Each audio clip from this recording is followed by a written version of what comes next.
Bonjour et bienvenue dans cette nouvelle vidéo de Goodbye Kilowattheure. Aujourd'hui on va parler un petit peu d'isolation.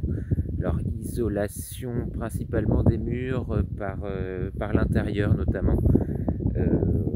Ça peut s'étendre à plus large sur les murs par l'extérieur, mais on va surtout parler de l'intérieur. Et donc notamment en fait vis-à-vis de toutes les pubs et arnaques qu'on peut voir sur tout ce qui est isolation à 1 euro, qui est en fait un détournement des aides. Et surtout, on va surtout expliquer un petit peu comment fonctionne l'isolation parce que en fait les aides sont très très partielles et du coup c'est comme ça qu'en fait en ne faisant des travaux que sur ce qui est aidé et donc ne faisant pas la totalité des travaux, certaines entreprises arrivent à obtenir des prix défiant toute concurrence, mais en ne faisant pas la totalité des travaux. Alors, parce que l'isolation, on va le voir, c'est pas juste une laine de verre. Déjà, il y a plein de types d'isolants. Donc on va voir qu'il est quand même préférable d'utiliser des isolants un petit peu meilleurs que la laine de verre, qui sont moins nocifs pour la santé, qui durent plus longtemps, qui sont moins nocifs pour l'environnement, qui apportent un meilleur confort en hygrométrie, un meilleur confort d'été. Donc y a déjà ce principe-là des différents isolants. Et puis l'isolation, en fait, c'est un ensemble, c'est un complexe. On parle de complexe isolant. Donc c'est beaucoup plus que juste une laine de verre qu'on met, puis après on met le placo. Donc on va voir un petit peu ce qu'il y a dedans, parce que dans un complexe isolant, il y a certes l'isolation en elle-même, mais il y a donc le déphasage thermique, il y a l'étanchéité à l'air, la régulation hygrométrique, et tout ça, c'est à prendre en compte. En fait, quand on vous vend une isolation à 1 euro, typiquement, c'est quelque chose où il y a vraiment que l'isolant.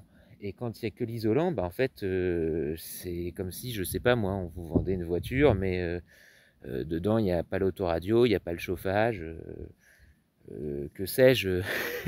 Voilà, on vous vend qu'une partie des choses.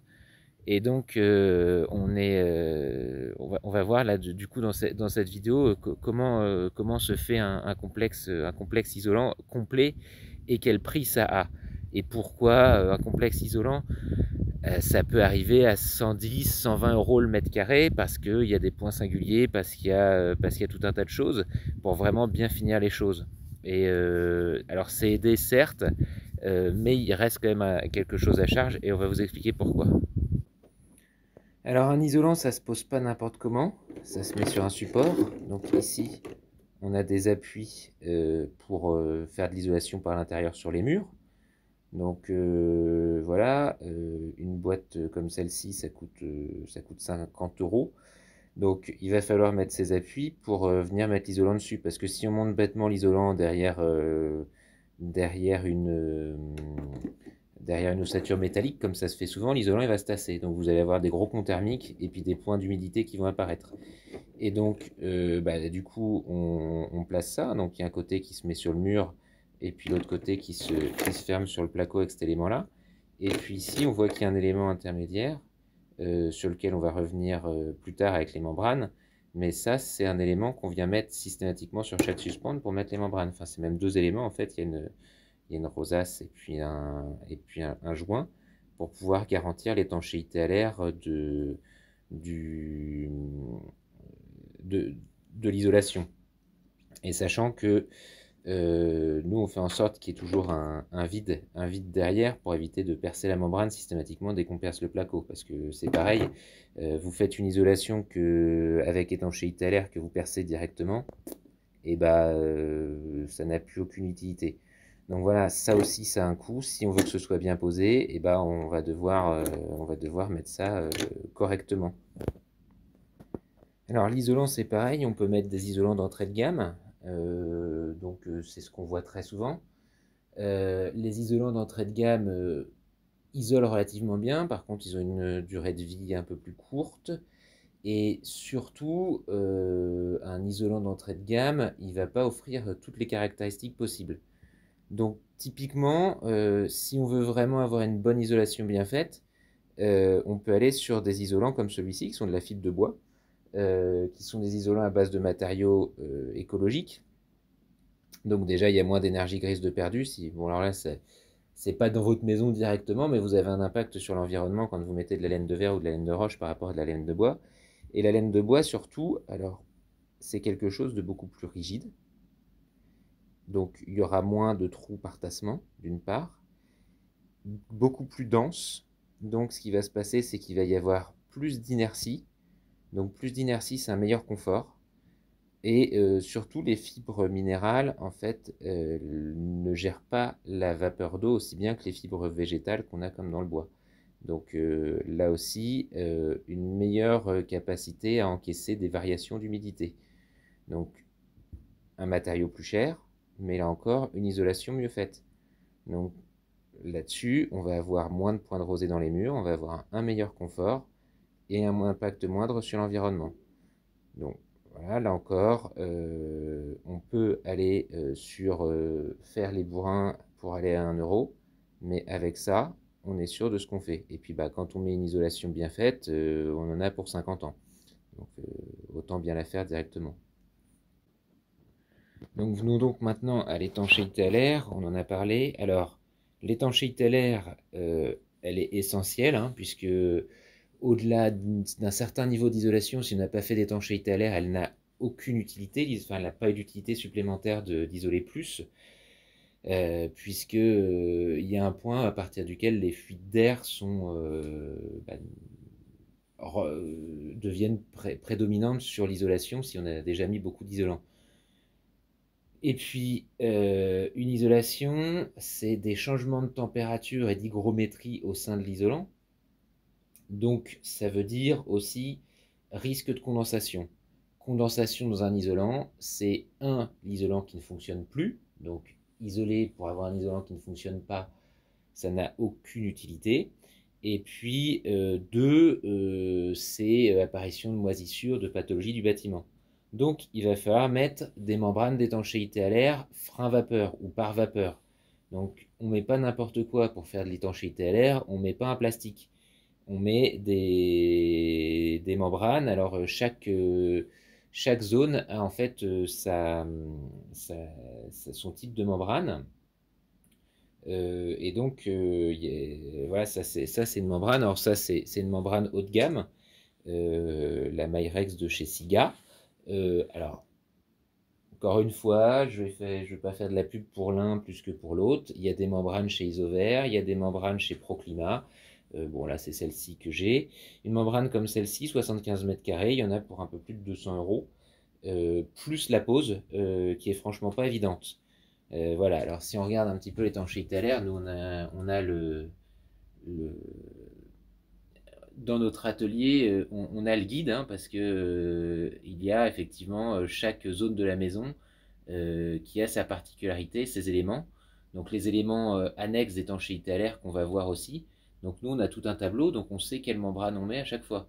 Dans le cadre d'une isolation à 1 euro, ça, bah, je le vois jamais. Je le vois jamais. Complètement jamais. Donc voilà, après on va aller voir tous les types d'adhésifs qu'il peut y avoir maintenant.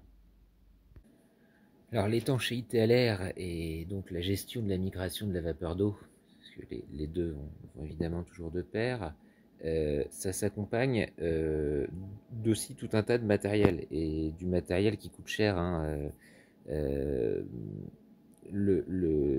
tous les matériels qui accompagnent l'étanchéité à l'air, il y en a pour plusieurs euros du mètre carré. 3, 4, 5 euros du mètre carré. Donc parce qu'il va falloir les membranes, il va falloir les accrocher avec quand on se va par exemple là ici sur du béton, donc sur de la maçonnerie. On a tout un tas de types d'adhésifs, donc des adhésifs classiques. Alors c'est classique pour l'étanchéité à l'air, parce que ça c'est des rouleaux qui valent 40 euros, qui doivent se mettre. Alors ça c'est ceux qui sont relativement universels, hein, qui se mettent entre deux membranes ou en membrane sur bois ou des choses comme ça. On a des adhésifs double face pour membrane sur membrane. Il y en a qui ont une partie adhésif et une partie membrane. Voilà, on a vraiment tout un tas d'éléments différents qui viennent s'ajouter à la membrane. Alors, je vais contenter tout le monde, tous les fournisseurs, enfin les principaux fournisseurs pour nous, c'est Proclima et Siga. Donc, vous voyez, on va avoir des boîtes. Là, ça va être pour boucher des trous sur du bois, par exemple.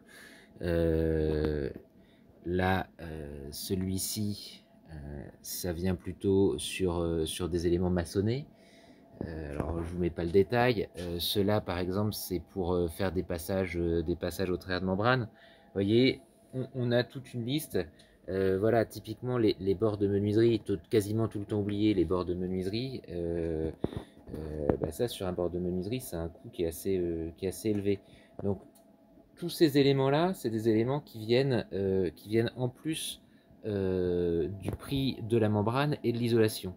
Voilà, donc si on fait vraiment une vraie isolation, on va avoir forcément tous ces éléments-là, et bah ça peut pas rentrer dans le cadre d'une isolation à 1 euro, ça a un coût.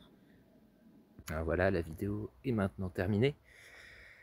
J'espère du coup que vous réfléchirez bien quand on vous appellera pour faire de l'isolation à 1 euro. Et surtout, rappelez-vous, vous allez avoir quelque chose comme 10 000 euros de travaux pour bien isoler une bonne partie de vos murs. Ça marche aussi pour les rampants. Ces 10 000 euros, ils ne sont pas perdus par rapport à du 1 euro. Alors déjà, les 10 000 euros, vous allez être aidé, hein. Vous allez avoir une aide à hauteur entre les certificats d'économie d'énergie, entre ma prime rénov, éventuellement les aides locales. Vous allez avoir quelque chose comme 2, 3, 4 000 euros parfois pour les foyers les plus modestes. Donc c'est pas négligeable. Et puis donc du coup vous allez avoir quand même une petite économie. Dites-vous bien que pour les fenêtres, la plupart du temps vous mettez beaucoup plus de 10 000 euros pour des économies d'énergie beaucoup plus négligeables et avec beaucoup moins d'aide. Donc là il y aura de vraies économies d'énergie et vous l'aurez fait. Vous aurez un meilleur confort, vous aurez des économies d'énergie, ce qui ne sera pas le cas avec une isolation à 1 euro. Et quand il faudra tout casser parce qu'on voudra vraiment faire la transition énergétique, là ça risquera de vous poser problème. Bon, moi sur ce, je vous dis à une prochaine vidéo. N'hésitez pas à regarder les vidéos qui apparaissent dans la description. Et je vous dis à bientôt sur Goodbye Kilowattheure.